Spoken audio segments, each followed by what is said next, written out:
দেখছি যে পুলিশকে লেলিয়ে দেওয়া হচ্ছে, নিজেরা আক্রমণ করছে, মিছিল করা যেন অপরাধে পরিণত। যে হাত ছাত্রলীগ আওয়ামী লীগের নেতাকর্মীদের দিকে ধেয়ে আসছে, আমরা স্পষ্ট করে বলতে চাই সেই হাত কিন্তু সময় মতো আমরা গুড়িয়ে দেবো।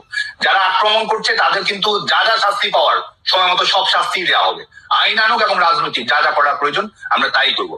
রাজনীতিকে যদি রাজনৈতিক ভাবে মোকাবেলা করতে দেন, অবশ্যই আমরা রাজনৈতিক ভাবে মোকাবেলা করতে চাই। সুস্থ, স্বাভাবিক, সহিষ্ণু, গণতান্ত্রিক রাজনীতি আমরা চাই। কিন্তু আমাদের রাজনৈতিক অধিকার থাকবে না, জীবনের গ্যারান্টি থাকবে না।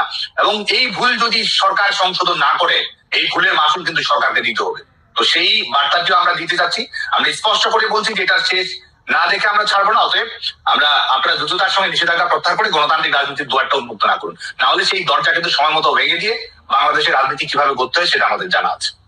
আইন শৃঙ্খলা রক্ষাকারী বাহিনী নিয়ে আমরা যেটা মনে করি সেটা হচ্ছে যে আইন শৃঙ্খলা রক্ষাকারী বাহিনীর মেরুদণ্ডই তো বাংলাদেশে ভেঙে দেওয়া হয়েছে। যখন থানাগুলোতে আক্রমণ চালানো হয়, লুট করা হয়, পিটিয়ে একেবারে আগুন দিয়ে যখন পুড়িয়ে মারা হয়, তখন কিন্তু এই আইন শৃঙ্খলা রক্ষাকারী বাহিনী যে বাংলাদেশের আইন শৃঙ্খলা রক্ষাকারী বাহিনী সেটার ভিত্তির উপরে তো আক্রমণ পরিচালনা করা হয়। এবং পরবর্তীতে এই আইন শৃঙ্খলা রক্ষাকারী বাহিনীকে রাজনৈতিক দলের এজেন্ডা বাস্তবায়নের হাতিয়ারে সম্পূর্ণভাবে পরিণত করা হচ্ছে, যে কারণে বাংলাদেশের আইন শৃঙ্খলা নিয়ে পুলিশকে তারা নিয়োজিত করছে না, আওয়ামী লীগকে দমন পীড়ন নিধনের কাজে তারা ব্যবহার করছে। আমরা আইন শৃঙ্খলা রক্ষাকারী বাহিনী, পুলিশ সহ সবার কাছে সুস্পষ্ট বার্তাটা দিতে চাই যে আপনারা অপরাধ দমন করুন, কিন্তু রাজনীতিকে মিছিল করা তো বাংলাদেশের আইন অনুযায়ী, সংবিধান অনুযায়ী কোনো অপরাধ না।